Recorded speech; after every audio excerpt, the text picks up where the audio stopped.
My parents handed my sister a check for $150,000 toward her dream house, and when I asked if they could co-sign a car loan for me, my dad set down his iced tea and said, "We don't invest in disappointments."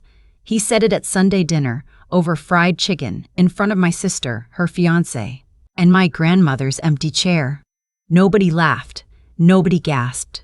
My mom just passed the green beans like he'd commented on the weather.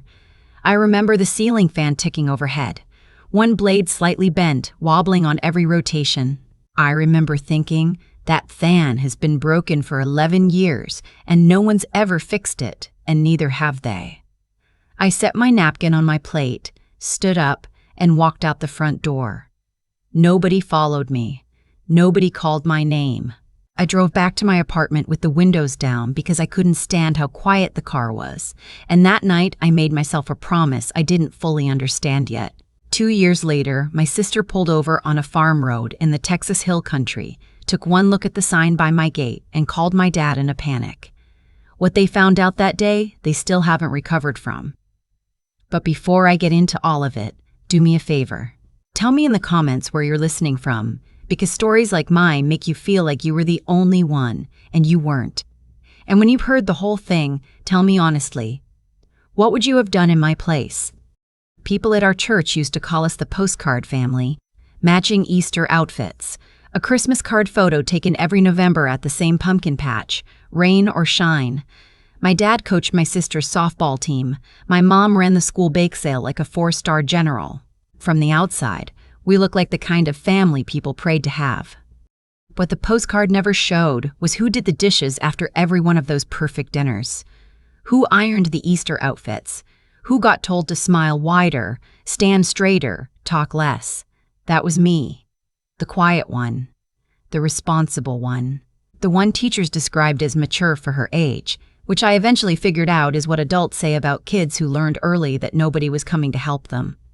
My sister was the headline, varsity volleyball captain, prom queen, a 4.2 GPA that my dad recited to strangers in the grocery store line. When she made the all-state team, my parents threw a backyard party with a rented margarita machine. When I won a regional baking competition at 16, an actual judged competition with 100 entries, my mom looked at the ribbon and said, "Well, it's good you have a hobby." Then she asked me to make my sister's birthday cake that weekend. I made it. 3 tiers. Everyone said it was the best cake they'd ever had. My sister got the compliments because it was her party. For her 16th birthday, my sister got a white Jeep with a giant red bow, the kind you see in commercials and assume nobody actually does. For mine, I got a gift card to a department store and a lecture about gratitude when my face apparently didn't perform enough joy. There's a photo from that night on my parents' hallway wall. I'm holding the gift card, mid-blink, half out of frame. They never noticed it was a terrible picture of me. Or maybe they did, and it just didn't matter, because the photo wasn't really about me. None of them were. College is where it stopped being little cuts and started being surgery. My sister went to Baylor, fully paid. Tuition, sorority dues, a furnished apartment, a meal plan she barely used because my parents also sent her grocery money. When my acceptance letter came from a state school 4 hours away, I sat at the kitchen table and asked, carefully, the way you ask for things when you've learned that asking is dangerous, whether they could help with anything at all. My dad didn't even look up from his phone. "You're the one who wanted to do the cooking thing," he said. The cooking thing, a culinary and hospitality program I'd been working toward since I was 14. My mom touched my hand, which for a second I mistook for kindness, and said, "Sweetheart, we have to put our money where it'll actually grow." I signed the loan paperwork by myself in a financial aid office that smelled like burnt coffee, 6.5% interest. I remember the loan officer, this tired woman with reading glasses on a chain, looking at the line where a parent cosigner would normally go, then looking at me and deciding not to ask. I worked the 5 a.m. shift at a bagel shop and closed at a steakhouse 4 nights a week. My hands stayed cracked from October to March, split knuckles from the dish pit and the walk-in freezer. The winter of my sophomore year, I got bronchitis so bad I was coughing blood into a gas station napkin, and I called home because I was 20 and scared and stupid enough to still think that's what home was for. My dad said, "Maybe if you slept like a normal person instead of playing restaurant." My mom asked if I was taking zinc. I sat on the floor of my apartment with the phone against my ear long after they'd hung up, watching the screen go dark, and something in my chest went dark with it. 2 days later, there was a knock on my door. Mrs. Reyes, the widow from the unit across the breezeway, the one I sometimes carried groceries for, was standing there with a pot of caldo de pollo wrapped in a dish towel and an envelope with my name on it. "You cough through the walls, Mija," she said. "You don't eat enough to cough that much." Inside the envelope was $400 in worn 20s. I tried to hand it back, and she closed my fingers over it with both of her hands like soft paper, and said, "You'll do it for somebody else someday. That's how I'm getting paid." I cried so hard the soup went cold on the counter. It wasn't the money.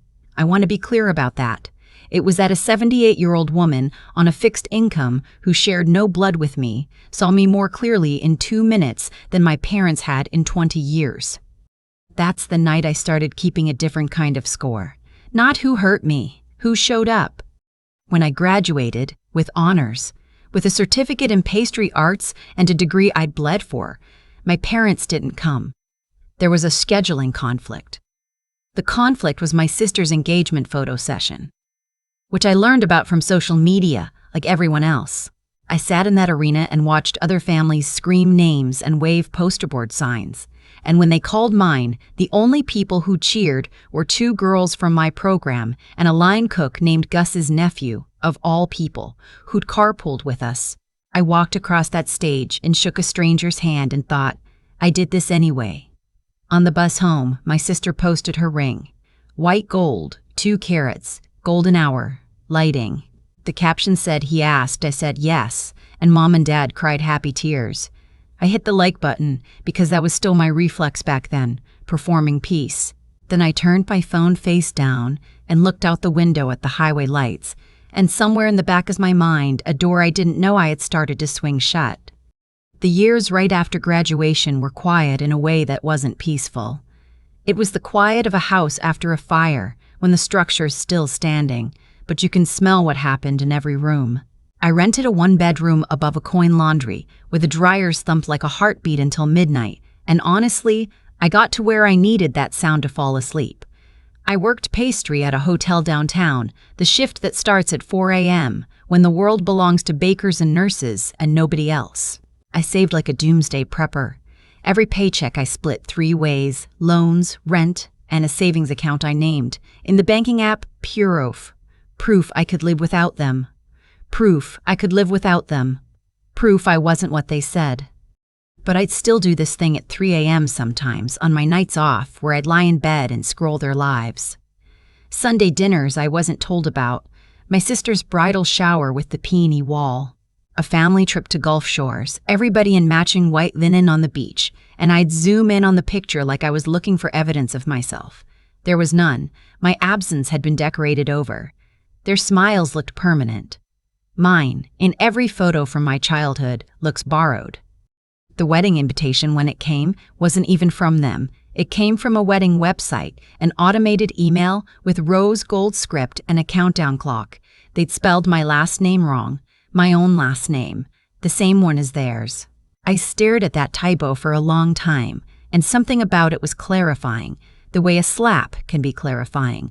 I wasn't a sister in that database. I was a row in a spreadsheet somebody hadn't proofread. That was the week I'd booked my first appointment with Dr. Marsh. She had a small office with bad mauve carpet and the kindest, least impressed face I've ever sat across from. I spent the first session doing what I always did, performing okayness, making my childhood sound funny, doing voices. She let me finish. Then she took off her glasses and asked me one question. "What do you think would happen if you stopped auditioning?" I didn't have an answer. I drove home with that question riding in the passenger seat, and it followed me around my apartment for weeks. It sat with me while I folded towels. It stood behind me while I brushed my teeth. It was there when my mom's voicemail light blinked. "Call us back, honey. The wedding's in 8 weeks and your father needs a head count. Don't make this a thing." I didn't call back, not out of strategy. I just physically couldn't make my thumb do it anymore. Dr. Marsh taught me that boundaries aren't punishments, they're property lines, and I'd spent my whole life letting people build on my land. So I practiced. I literally practiced saying no out loud in my bathroom mirror like a crazy person, and the first few times it came out apologetic, like no, and then, eventually, no, with a period at the end, the way you'd say any other complete sentence. Because that's what Dr. Marsh told me once, and I've never forgotten it. No is a complete sentence. You keep treating it like it needs a paragraph of paperwork attached. I didn't go to the wedding. I'm not going to pretend that was easy. The day of, I sat on my fire escape with a cup of coffee going cold in my hands while the pictures rolled in. The lace, the lanterns, 300 guests. My dad in a tux with tears in his eyes walking her down the aisle. My mom's caption, "Our whole world in one photo." Our whole world. I counted the faces. I wasn't in one frame. Not one. A wasp kept circling the dead basil plant on my railing, landing, lifting off, landing again, and I remember thinking, even the wasp knows that plant's got nothing left for it. The wasp figured it out faster than I did. A week later, my mom left one more voicemail. "You embarrassed us. I hope you're happy. You're making this so much harder than it has to be." I deleted it halfway through. Then I turned off my ringer, sat by the window with the laundromat heartbeat coming up through the floor, and let the silence have the room. No more texts. No more performing. No more auditions. I didn't announce it. I didn't write a big letter. I just stopped. And here's what nobody tells you about going quiet. The first month, the silence feels like guilt. The second month, it feels like space. By the third month, it feels like a foundation. I didn't know it yet, but I was about to build something on it. The silence didn't heal me. I want to be honest about that because I know some of you listening are in your own first month of quiet right now, and I'm not going to lie to you. What the silence did was give me room to hear my own voice for the first time, and my own voice, it turned out, had plans. Work became my religion. I got promoted to assistant pastry chef. My preserves, this was my weird specialty.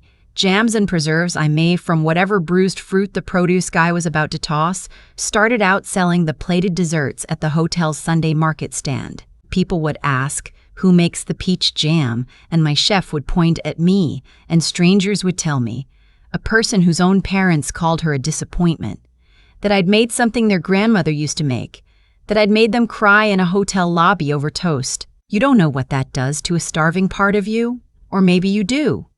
Maybe that's why you're here. That February, the bronchitis came back. The same cough from sophomore year, like my body keeps an anniversary calendar of its worst seasons. I sat in an urgent care at 11 p.m. under fluorescent lights, and I caught my thumb hovering over my mom's contact. Old reflex. 26 years of training. I watched my own thumb hang there like it belonged to somebody else, and then I turned the screen off. And you know what? That was the moment, more than any therapy session. The moment my thumb learned what my heart already knew. When I got home 2 days later, there was a grocery bag hanging on my doorknob, soup containers, cough drops, a note in shaky cursive. "Heard you through the wall again. Eat all of it, Mrs. Hunt." I stood in my hallway and laughed and cried at the same time because the math was just so simple and so brutal. The woman across the breezeway batting 1,000. My own bloodline, 0 for 26. By spring, I was restless in a new way. Not the anxious restless, the other kind. I was tired of surviving in 300 square feet above a laundromat. I wanted to build something that couldn't be taken away in a Sunday dinner sentence. So I started looking at land. Cheap land, distressed land, the kind of listings with one blurry photo and the word potential doing a lot of heavy lifting. And one night I found it. 11 acres of half-dead peach orchard in the hill country, an hour and change west of San Antonio, with a sun-bleached farmhouse, a collapsed equipment shed, and trees that hadn't been pruned since the previous owner got too old to climb a ladder. The listing had been sitting for 14 months. Everybody else saw a dying orchard and a money pit. I saw 400 peach trees and a commercial kitchen waiting to exist. I drove out there on a Tuesday, stood in the weeds with grasshoppers ricocheting off my jeans, put my hand on the bark of a 60-year-old tree, and something in my chest, that dark thing from the phone call years ago, flickered back on. I emptied the PROF account, every dollar of it. I signed the papers alone, the same way I'd signed the loan papers alone, except this time the only name on the line was mine, and that wasn't a wound anymore. That was the whole point. The first months were brutal, and I loved them with my whole stupid heart. No reliable hot water for 6 weeks. A raccoon with a personal vendetta living in the shed. Pipes that screamed, a roof that leaked in Morse code, and me at midnight watching pruning tutorials with mud still in my hair. But every disaster on that land was mine to fix, and there's a freedom in that I can't explain to anyone who hasn't been owned by someone else's opinion their whole life. My nearest neighbor, an old rancher named Gus with a face like saddle leather, pulled up the second week in a truck older than me, looked at my dead trees, looked at me and said, "You got any idea what you're doing or you just mad at somebody?" And I said, "Both." And he laughed so hard he had to take his hat off. And after that, he showed up most mornings with coffee and 40 years of orchard knowledge he claimed he was just getting rid of. He taught me how to prune for sunlight, how to read a late frost coming in the way the air goes still and glassy, how to thin the fruit even when it feels like waste. Because, and I wrote this on my kitchen wall in Sharpie, a tree that tries to keep everything breaks its own branches. Tell me that's about peaches, Gus. Tell me that's only about peaches. That first summer, the surviving trees gave me enough fruit to start the preserves line for real. I renovated the farmhouse kitchen up to commercial code with my own hands and a YouTube degree, got my permits, and started selling at the Saturday farmers market in town. I named the farm after the one person in my family who ever saw me. My grandmother, who used to sneak me into her kitchen and tell me my hands were made for dough, not for apologizing. Her maiden name and mine, painted by me on a big white sign at the gate. My name, my grandmother's name, 8 feet wide, facing the farm road. Remember that sign. It matters later. At the market, I met regulars who became something like family. Jolene, who ran the flower stall next to mine and talked me off a ledge during my first health inspection, and her husband Sam, a retired schoolteacher who started helping me on harvest mornings just because, he said, he missed having somewhere to be at sunrise. I want you to remember them too, because they're in this story's ending, and unlike some people, I introduce the ones I love before I need them. By the second spring, the orchard bloomed like it was trying to make up for lost years, 400 trees in pink at once, and I stood on my porch one morning with my coffee and realized the quiet had changed again. It wasn't a foundation anymore. It was a kingdom. I hadn't just gone no contact. I'd gone sovereign. And then, in May, a reporter from a San Antonio lifestyle show came through the market, tried my bourbon peach preserves, and asked if she could film a segment at the farm, 3 minutes on a Thursday news show. The pastry chef who brought a dead hill country orchard back to life. My name on the screen, my sign in the opening shot. The segment aired on a Thursday. The first text came Saturday morning. Unknown number. Is this you? This is really your farm? 3 question marks, like the very idea of me succeeding required extra punctuation. I was elbow deep in a sink of canning jars and I just looked at it, set the phone down, and went back to work. 2 hours later, my dad's number lit up the screen. I let it ring out. The voicemail he left was a masterpiece of casual. Hey kiddo, 28 years old, 2 years of total silence. And he opens with kiddo. Your sister was driving out toward Fredericksburg this weekend and she saw a sign with our name on it. And then somebody sent your mother a video from the news. Peach farm, big white sign. That's not you, is it? Anyway, call your old man back. I didn't call back. I want that on the record because I know exactly what some of you are yelling at your phones right now. I did not call back. I dried the jars. I fed Gus's dog, who'd adopted my porch. I went to bed. So he called again Sunday, and Tuesday, the 5th time I was up a ladder, thinning fruit with the phone in my shirt pocket, and I answered on speaker mostly so it would stop buzzing against my collarbone. There she is, he said, warm as a salesman. We saw the news thing. Your mother cried. That's really something you got out there. I kept thinning. Snip. Drop. We had no idea you were doing so well, he said, and there it was, the tell. Not we're sorry. Not we were wrong. We had no idea you were doing so well, like my worth had just cleared escrow. Then the pivot I could have written for him. Listen, I've been talking to a buddy of mine who does agricultural investments, and with the right capital, you could triple your acreage. Family helping family.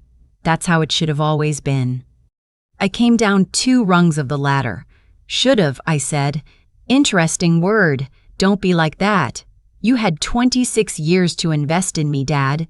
You told me at the dinner table in front of everyone that you don't invest in disappointments. I'm not a stock that finally went up. There was a pause and then a little laugh, low and patronizing, the exact laugh from every report card, every ribbon, every cake I baked for someone else's applause. Come on, kiddo. We're family, and I said the thing I'd practiced in a bathroom mirror years before, except now it came out smooth as a closed gate. Family doesn't fund one daughter's whole life and bill the other one for the privilege of being criticized. I have fruit on the trees. Goodbye, Dad. And I hung up on him, possibly the first time in my life I ever ended anything on my own terms, and I stood up on that ladder in the sun and breathed like a person whose lungs had just been returned to her. 2 days later, an email. Subject line, partnership proposal. A whole PDF. Projections, my farm's name in a font they'd chosen. A proposed LLC with 3 family members listed and me at 40%. 40% of my own land. I archived it unopened past the subject line and went back to labeling jars. A week after that, a courier van came up my Kalishi road trailing white dust, and a kid in a polo handed me a certified envelope. Inside was a personal check for $150,000. Memo line, making it right. Folded around it, a note in my mother's looping church bulletin handwriting. We know we made mistakes. Your father and I want to put it behind us. This evens things out. Love, Mom. $150,000, the exact figure they'd handed my sister.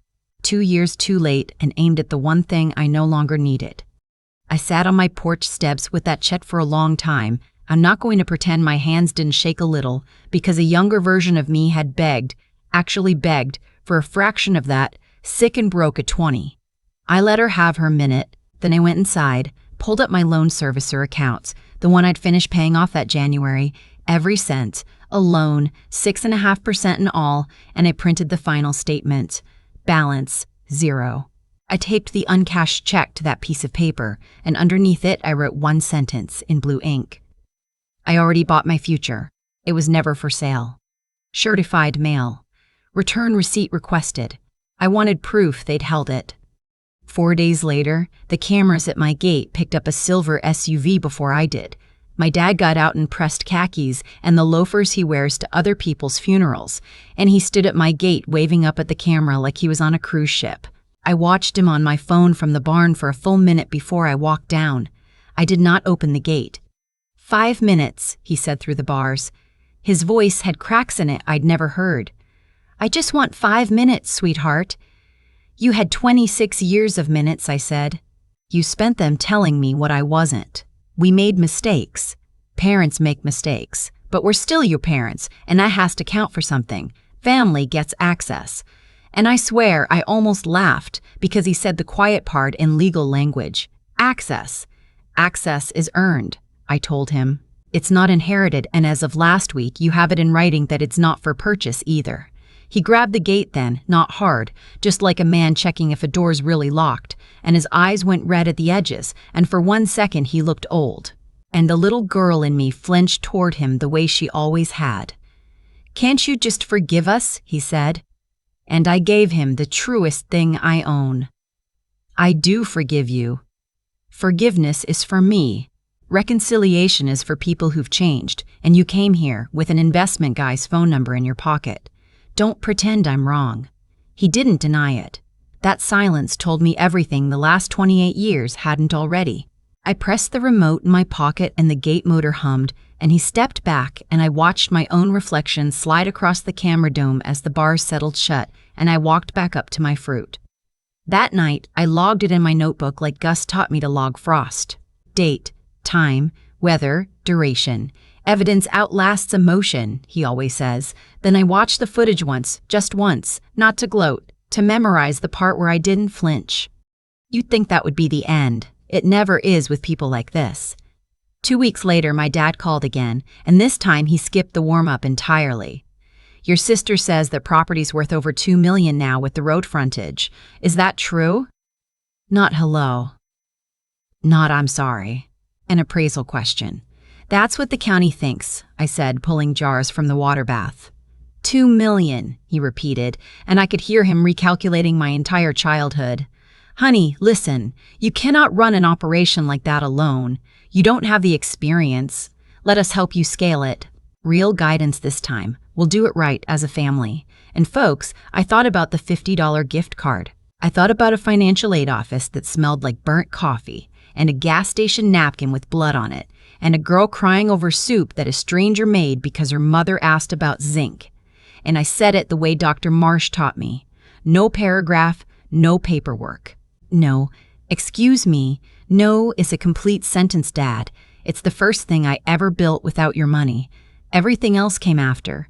When I hung up, the kitchen was loud with boiling water and cicadas through the screen door, and there was no guilt anywhere in me. I checked.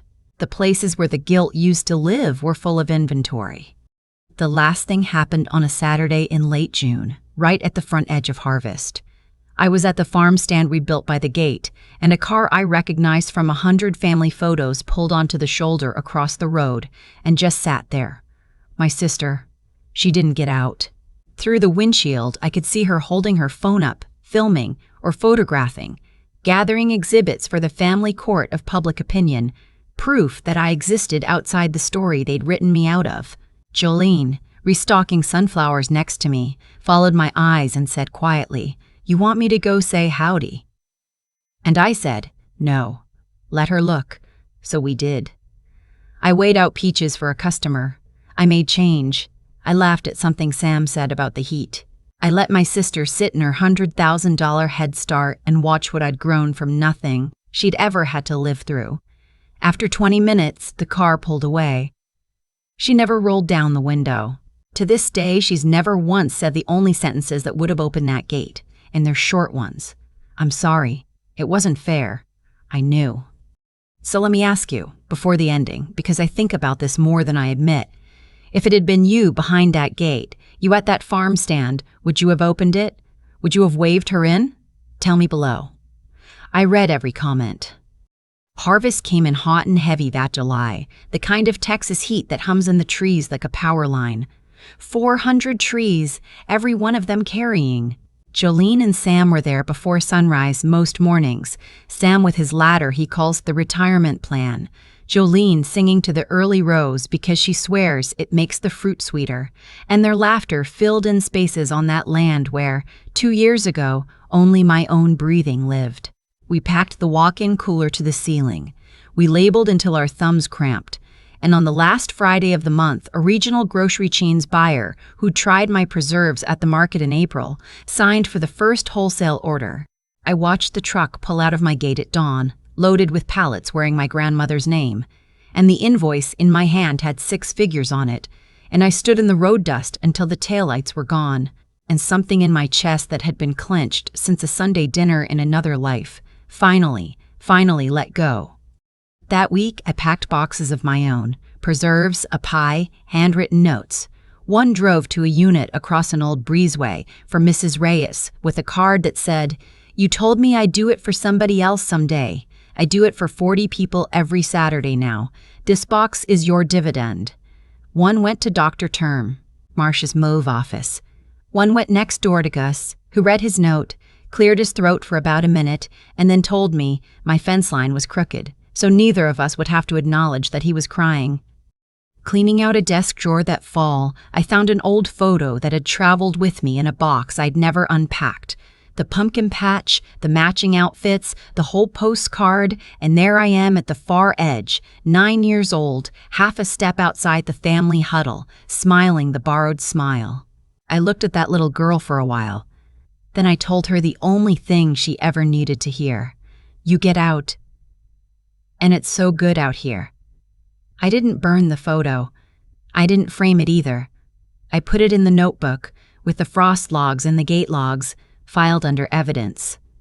My parents gave my sister a house, a built ground. They gave her a head start, and I grew a place where the people who actually showed up get fed first. The gate at the end of my road stays closed to the ones who only came back for the appraisal, and somehow my world has never been more open. My dad called what I did cruelty. My mom calls it, to her church friends, a phase. Dr. Marsh called it boundaries. Gus calls it pruning. You cut away what takes from the tree and gives nothing back, even when it hurts, even when it's a branch you grew up with, because that's the only way the rest of it ever gets enough light. They called me the disappointment. The disappointment owns the orchard now. If you've ever had to choose your own peace over your family's permission, you already understand every word of this, and I need you to hear me. You're not crazy, you're not cruel, and you are not alone. There are more stories like mine waiting right here on this channel. The quiet kind of revenge, the kind you build instead of burn. Tap the next story in the playlist and stay with me. The light's better out here. I saved you a seat. Sometimes I stand at the end of my road at dusk, right where my dad stood gripping that gate, and I think about how none of this was luck. Every single thing in the story grew out of something planted earlier, the good and the bad alike. My parents spent 26 years sowing comparison and contempt, and when they finally came back, that's exactly what they harvested, a closed gate and a shredded check. I spent those same years planting something different, mostly because I had no other choice, and what came up was an orchard. Cause and effect doesn't care what your last name is, it just keeps the books. What saved me wasn't anger. I want to be honest about that, because anger was the easy part. What saved me came down to 3 things I had to grow on purpose, the way you grow anything worth keeping. The first was character, just plain decency, and I learned it from the people who had no reason to give it to me. Mrs. Reyes pressing $400 into my hands taught me more about what goodness actually looks like than every sermon my parents dragged me to. So when my own money came, I sent boxes back down that breezeway. When my parents tried to buy their way in with $150,000, I didn't take it, even though 20-year-old me was screaming somewhere inside. Because the moment you let someone purchase what should have been freely given, you've sold the only thing that was ever really yours. The second was wisdom, and mine arrived in a mauve office with bad carpet. Dr. Marsh didn't hand me answers. She handed me one question. What happens if you stop auditioning, and made me sit with it until I understood that knowledge you don't act on is just decoration. Wisdom is recognizing the pattern.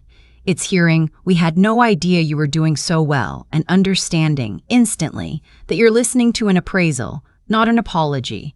It's logging the visit in a notebook because evidence outlasts emotion. The smartest thing I ever did wasn't buying the land. It was finally seeing my family clearly and refusing to squint anymore. And the third was grit, the unglamorous kind. Nobody films you signing loan papers alone at 18. Nobody applauds the 4 a.m. shifts, the cracked knuckles, the 6 winters of paying down a debt your sister never knew existed. Gus says a tree that tries to keep everything breaks its own branches, but he also says the opposite is true, that a tree pruned hard and watered patiently will outproduce every pampered sapling in the county. My sister got the head start. I got the roots. If you're standing in your own first month of silence right now, hear me. Be decent even to the people watching to see if you'll fail. Get wise about who's reaching for you and why, and keep working when nobody's clapping, because the harvest doesn't come to the loved ones or the lucky ones. It comes to the ones who stayed in the field. They called me the disappointment. The disappointment kept planting anyway, and everything I have today grew from a seed they were too busy to see me holding.